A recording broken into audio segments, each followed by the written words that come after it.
We are looking at how to pronounce these names and more confusing names, including Tamil names and Sanskrit names. A name here, a boy's name of Sanskrit origin, meaning bright or shining or clear. In India, it is said as Arjun, Arjun. Now, in English, rather similarly, it's pronounced as Arjun, Arjun, Indian male given name.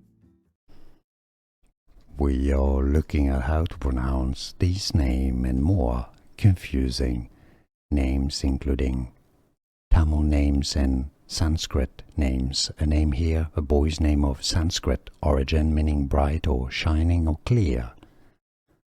In India, it is said as Arjun, Arjun. Now, in English, rather similarly, it's pronounced as Arjun, Arjun, Indian male given name. Here are more videos on how to pronounce more confusing words and names too many mispronounced. Like this video if you found it useful. I appreciate your support. I'll see you soon and thanks for watching.